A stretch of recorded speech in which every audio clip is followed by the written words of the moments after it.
everybody. Welcome to Real Talk with Chris and Travis. I'm Travis. And I'm Chris. Don't forget to like, comment, subscribe, and share this video.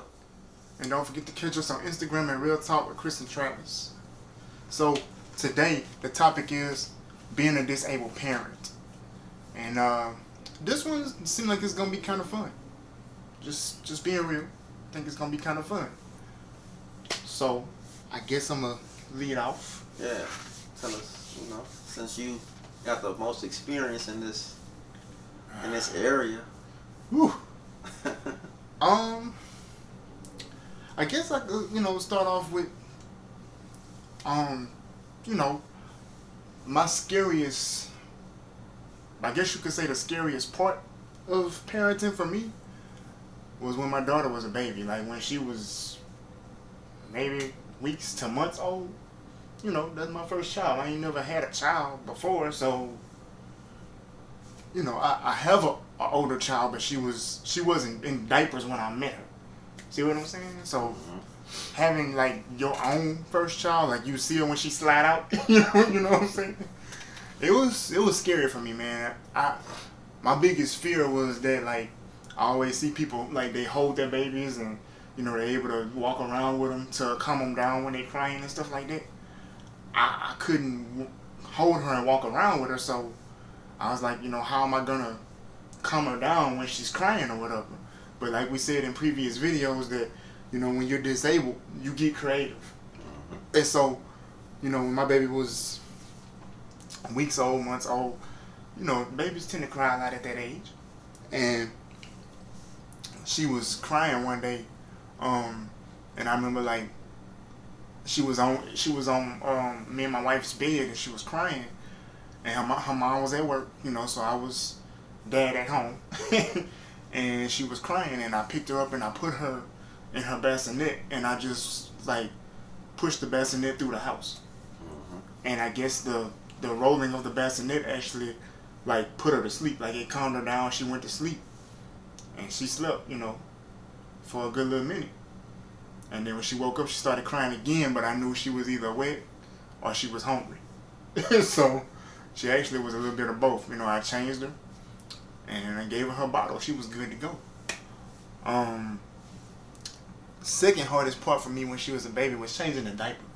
That might sound simple, but like for me, I had to have a whole setup.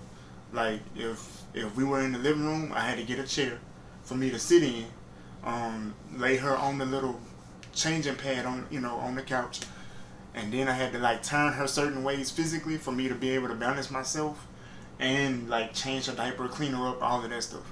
It was a whole thing, and I did struggle with it, until I did it a couple times. Like I struggled with it so much, I used to have my wife check behind me after I changed her diaper. Be like, just check her, make sure I cleaned her good, make sure the diaper's right, it's not on backwards or on the wrong parts. I mean, it was a whole thing. I don't know, man. It's looking back on it, like I wouldn't want to do it again. Let's just put it that way. I'm glad we at the point where we are now. She's able to verbalize more and tell me what she want or don't want. Like that works out a lot better for me, because having to figure things out based off of cries and stuff like that. A baby's pain cry is different than a I'm hungry cry, or I just want to be held cry, or I'm wet cry or whatever. So it's it's different, so all of that scared me. I don't know. I don't have any kids yet, so I think I would be nervous, starting off. That's understandable. Just maybe feel like I'm not doing something right. Like if I try to pick the baby up and it's still crying, or it's a very scary, it's a scary situation. One tip that I had several different people tell me is, if you're nervous, the baby's gonna pick that up. If you scared, the baby gonna pick that up. And I'm like, what y'all mean the baby gonna pick that up? And they was like, babies can feel it. Like if you scared, they gonna cry because you scared. That made absolutely no sense to me. Okay. Until I realized like the more relaxed I was, the less she cried. See what I'm saying? Mm-hmm. So like the first time I ever held her, was the day she slid out. The nurses cleaned her up, and they put me, they told me, they walked me back to the room, the room, And it was like, we're gonna bring her to you. And you know, my wife was she was still like on on the table and stuff. They were fixing her up to bring her to the room. And I'm like, man, y'all gonna bring her to me. You know, y'all gonna bring her to me? Y'all sure y'all want to do that? Like, they're like, well, you the daddy, ain't you? I mean, so I remember like going in the room, and I used the bathroom, and then they was like, make sure you wash your hands good, and I did that. And then they told me to sit in the it's like a reclining chair that they have for visitors and stuff in the room where the mother's gonna be at. And I sat in the reclining chair, and they was like, just get comfortable, because you might be in that chair for a while. And I was like, okay. And they was like, are you relaxed? And I was like, yes. They was like, is this your first child? I was like, yes. And it was just like, all right, so this is what you gonna do. You gonna make a cradle with your arms. And I was like, how do I do that? Like, they was like, basically just act like you're holding something. I was like, okay. And they was like, okay, here comes the baby. And they eased her down into my arms. And I was so nervous. I was like, bro, what if my muscles like flex too hard and pop her head off or something? I was just, I was scared, man. And so they put her in my arms, and I just sat there. I was looking down at her like, And she didn't cry. She was just looking up at me. And I was like, well, I guess quiet and blinking eyes is a good thing. I don't know. Is she supposed to talk at this point? Like, I don't know. So, and I just remember, like, people that came by to visit and stuff, they was like, man, you're doing great. All you got to do is be relaxed. Once you relax, she'll relax, and you good. And I just went from there. I remember, like, when she got big enough to be in a walker, again, me and her was at home, and it's like, the walker came in really handy for me, and I'm going to tell y'all why. When you're disabled and your baby can't move itself, you have to pick it up and move it. And it's hard for me to pick the baby up and move the baby and try to hold myself up too. It's also dangerous because when babies are that small, you can't let their head move around too much because that could kill them. So my baby spent a lot of time like in the bassinet or just laying on the bed, where I could get to her, and I would just sit on the bed and like look at TV. You know what I'm saying? Or I'd put her in the bassinet, but I'd be sitting right next to the bassinet, keeping an eye on her, keeping my ears open too, because sometimes a baby, like if they land on their back, they could build up spit in their mouth and it could choke them. You know what I'm saying? So, so I was watching for like spit bubbles coming up in her mouth and stuff like that.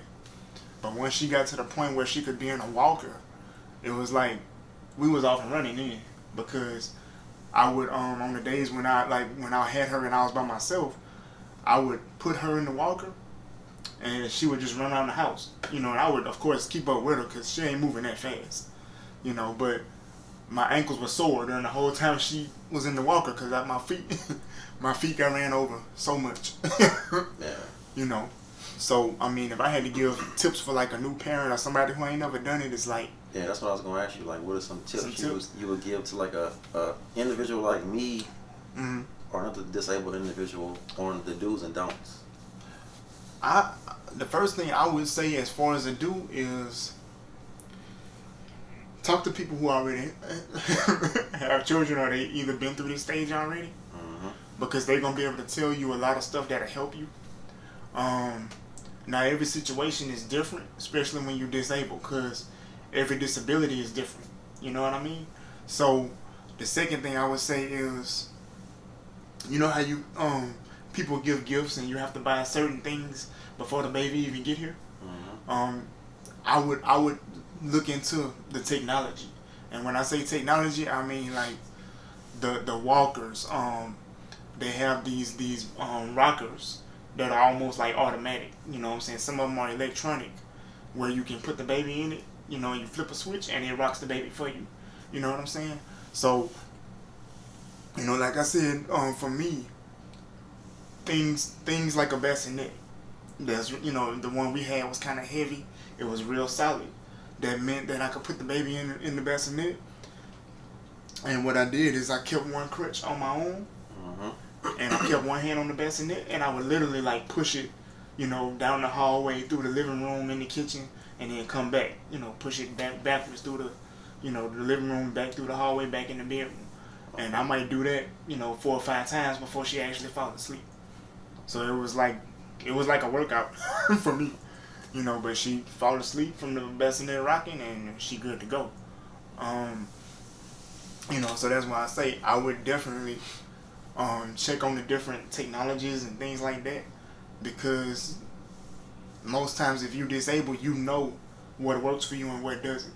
You know what I'm saying? So by you knowing yourself and your disability, you already know what adjustments you might have to make. Another thing I did is when it was just me with the baby, I always kept her baby sack like either right next to me, or I actually kept it like on my shoulder or around my neck, walking through the house. And the reason why I did that was because I can't, with my disability, I can't hold bottles in both hands and balance myself. I'll be in a field and spray milk everywhere. So, so I kept her bottles and stuff in the baby sack. And I had the bottles, already made. They would just sit in the refrigerator, or, I kept the formula when she was on formula, kept that in a little pre-made container, and just had the, the baby bottles with the water in them, So when it was time for her bottle, again, I, use the alarm on my phone, or wait, for her certain cry, because that's how I knew she was hungry. And I would, sit down wherever I was. She was in the bassinet. I whip her bottle up, and take her out the bassinet, give her bottle, and once she finished the bottle or whatever, burp her, and lay her back in the bassinet. And then once she got kind of cranky from being in there, that's when I knew it was time to move, because she wanted to be rocked and whatever like that. So I did what worked for me, because with my disability, having something to lean on makes things a lot easier. Having something to carry things makes things a lot easier. So, and that's what I did until she got to the point where she could be in a walker. When she was in the walker, I made sure like every day when I was with her, especially if I'm by myself, the walker was like right by the bed. So I wake up, get her out the bassinet or whatever, put her right in the walker. And when she was in the walker, I ain't stopping. She go down the hallway, I go down the hallway. She go in her room or she go in the living room, I'm right behind her. And when she got hungry, I fear, she needed to be changed. She gonna either cry or you gonna smell it. That's pretty much it, Or the diaper will look full, you know what I'm saying? If it look full, it's time to change. Because when a baby pees, it don't smell like when it poos. And a lot of stuff, giving tips is good and all, but to me, the thing that helps most when you have a kid for the first time is just experience. It ain't no different than running a business that you've never done before. You gonna learn as you go. Now it does help majorly to have a support system, because, if I didn't have my wife, if I didn't have, my mom, my dad, my sister, my grandma, you know what I'm saying? Some of my cousins who came by and helped out, like, if they wasn't telling me stuff, some stuff I probably wouldn't have known, And people were like, you got YouTube, you got Google, but it's like, who got time to Google something when your baby's screaming? It's like, I'm just trying to figure out what's going on, I think the biggest thing I'm worried about is, I guess like if I was to go somewhere, like I probably wouldn't be able to maybe like push the stroller and roll at the same time. So I probably have to have my significant other with me though every time. So that'll be my only biggest concern as far as like going out in public. And see, like when I say do research or look for certain technologies, okay, like in your case, like you said, like pushing the stroller and trying to roll the chair. Well, it might look a little weird, but if you like find a kind of a bassinet that can fold up and it can collapse and open up and all that, do that. See what I'm saying? A bassinet is like a small bed on wheels. So it's gonna be a lot easier to push than like say like a stroller. You know what I'm saying? Now they do have some strollers that's made like a bassinet. You see what I'm saying? You just gotta find one it's got a heavy frame on it. You get what I'm saying? Mm-hmm. So you get one that's got a pretty solid frame on it, and that way you got your hand on the handle for the the stroller, and you just you push the chuck. You gonna figure out what works for you. I'm telling you. Yeah. The only reason you gonna figure out what works for you is because you have to. That's it. Yeah, in that case, yeah. And you'll figure it out. And then, of course, like I say, the baby sack have all the stuff the baby would need in it, and that's something you'll figure out too. You know what I'm saying? If you have to change a baby in public, and y'all in Walmart because you had to go get some stuff, hey, you just have to change it, And most times, I mean, when people see somebody disabled with a baby, they not finna be like, oh, why you doing that?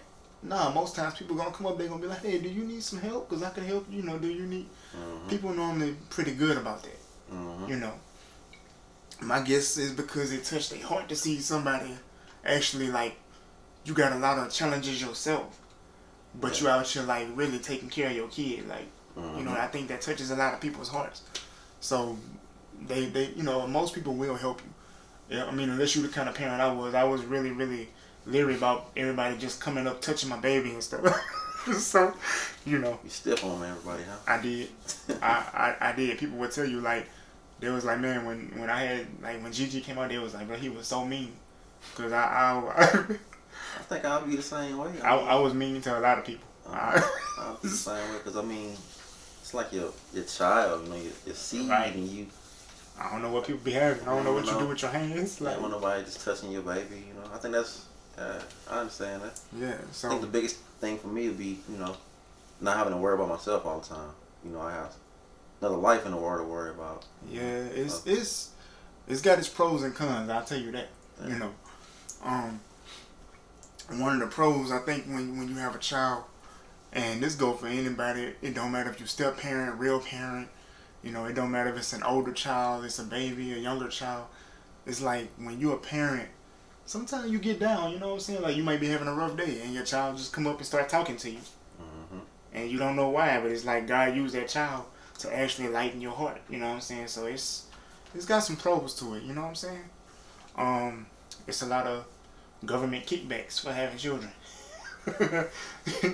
Mm-hmm. People that get them refund checks every year, they be excited. Yes.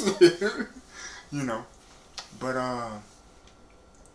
parenting is it's good, but I'll put it like this: the simplest way to put it, parenting is hard. It's hard, but it's worth doing. But you might not see that until the child is maybe late teens or in their early adulthood. Mm-hmm. That's when you start seeing that, like, parenting is paid off. Mm-hmm. Because the child, like, however you was raising them, whatever you instilled in them, you start seeing those values come to head. You know what I'm saying? Mm-hmm. And once you see that, it's like, I did it right. I didn't screw it up as bad as I thought I was. So, man, it's definitely got its good and its bad. I think something else that I guess you can say I would have to be aware of if, like, you have kids and you have a disability, is like having to give them advice on how to handle other kids that might have, like, concerns about, like, why is your dad like that, or why this, or some kids might say some rude things. Yeah. So, I mean, like, how would you handle that? Really, I hadn't had that situation happen. I think it's mainly because I don't go to my children's schools as much. I'm always kind of in the house. Mm-hmm. But on the off chance that conversation does come up, especially with my baby girl, she's only 6. So if that conversation does come up, the information I'm gonna tell her is, number one, just don't worry about those kids. If they ask you about me, just tell them he hurt his legs. I mean, that's the simplest way I can put it. He hurt his legs. And if they're like, well, how did he hurt his legs? He fell. He fell. because if I go in detail for her, she might she might get a little mixed up trying to give that information to another child. Yeah. You know, and again, this is where like parents and teachers they help. You know, because if a child is asking another child like, "What happened to your daddy's legs?" Maybe the teacher would overhear that conversation and be like, you know, everybody's, you know, different. Not everybody can walk on 2 legs. Mm-hmm. Her daddy needs 4. You know, so, and maybe the teacher can kind of help explain things to that child, because I'm not there to talk to that child, or their parent is not there to, you know, explain things to them. You know, so that's my biggest concern with that, would just be, you know, tell my child just, you know, don't worry about it. And I know sometimes that's not that easy to do, because the other child is kind of like, they may say, like you say hurtful things. And, you know, I can see my child being very defensive, you know, kind of like me, want to fight. So, I don't know, I'm not prepared for that call all the way. You know, I might laugh on the phone, I'm like, hey, did she fight? Like, did she win? What does the other child look like? Like, what? They probably gonna be like, sir, that's not. But yeah, you know. I mean, I feel like it's a good thing being a parent. You know, It is. There can be some challenges, especially if you have some limitations. Oh, most definitely. But I mean, it can be done. I'm sure. I had a situation recently, and you know, if y'all follow the podcast, y'all know I don't drive. So if something happens, I either gotta call 911 or I call my mom, my dad, you know, my support system. So so what happened, you know, me and my kids were at home, and my wife was at work, and my baby girl is going through the stage where she's, you know, her baby teeth are coming out. So we were sitting down, I was playing one of her board games with her, and she went to the bathroom, and she came back real quick. And I'm like, you know, Gigi, you alright? And she was like, Daddy, my mouth bleeding. Just like that.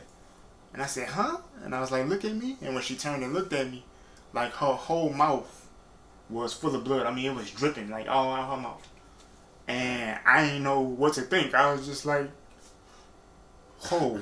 I was like, okay, are you in pain? Does it hurt? She was like, no, it's just blood. And I was like, she's taking it better than I am. So I jumped up and I'm like, okay, let's go to the bathroom. So I took her in the bathroom and it was just running out of her mouth. And I was like, stand over the sink.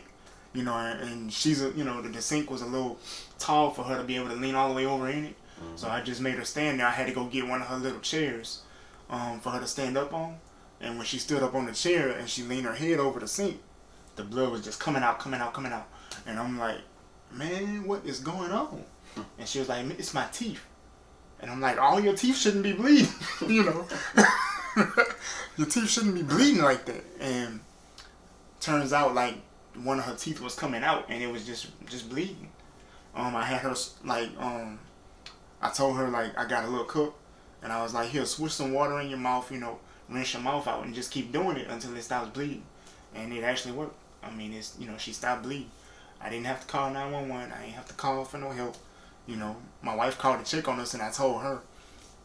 You know, but my daughter actually, like, once her mouth stopped bleeding, she reached in her mouth and pulled the tooth out herself. It was that loose. So, once the tooth popped out, she stopped bleeding. And I was just like, man, don't scare me like that. Like this. Kids can be a blessing, but they will give you gray hair. Huh? Man, my heart was in my shoes. I said, man. It's never a dull moment. Right. And see, that's another thing with children. Like, you don't have time to get bored. Just, you know. It's, you ain't got time for nothing. Nothing. Ain't no deep couch sitting, for real. Because as soon as you get comfortable, somebody screaming, somebody hollering, like, man, what is going on? You know, and every child is different. My little girl, she don't, you know how some kids will, like, put toys on the floor and they'll play by themselves for hours? That's not her. She want you down on the floor with her. You know, you make this baby doll talk, and you make this baby doll talk. They gonna talk to each other and they gonna talk to me. And I'm like, well, what are you doing? She like, I'm sitting here watching you make them talk. I'm like, no, don't watch me make them talk. You make them talk. But she like, Daddy, I can't come up with the stories you do. You know, so that's one of the games we do. I have to get all her baby dolls and make them talk in different voices and all of that stuff. It's weird and fun at the same time. I don't know, but she love it, you know. So I don't know. I guess another tip that I would give would be, if something scary happens, number one, don't panic. Mm-hmm. Because if you panic, you might not think. You know, you might not think all the way through. So just don't panic. You know, because being a parent, you're gonna have some scary situations. It's gonna happen one way or the other. But I think it's all worth it though. You know, like I said, everything is, you know, you see the big payoff when they get older. You know, you might not see that payoff when they little, even when they teenagers, you might not see it. But when they get old enough, you'll see it. You know. Mm-hmm.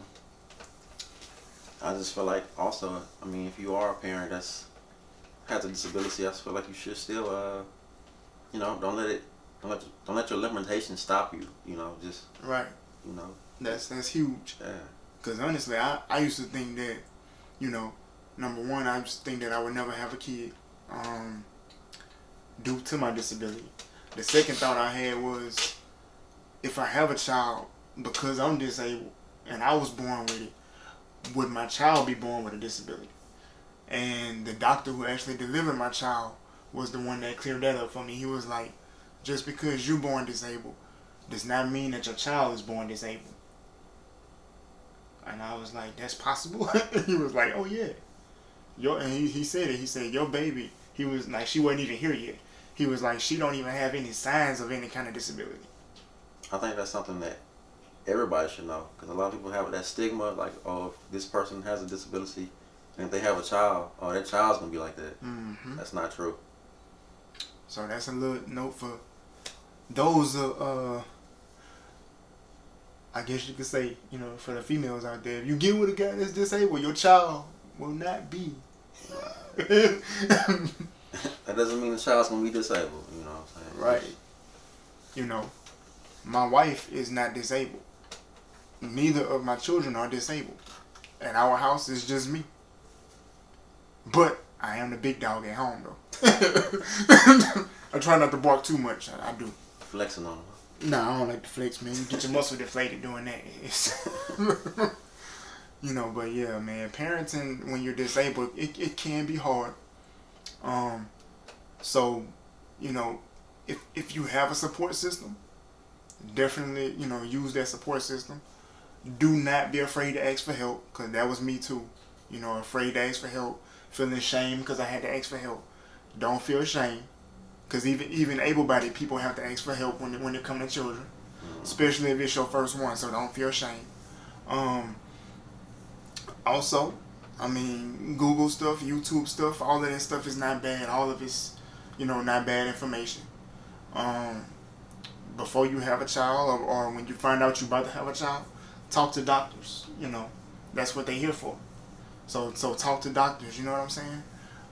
But also too, if you're a person that's disabled and you're either about to have a child, or even if you have a baby or something like that, you know what worked for you, and don't be afraid.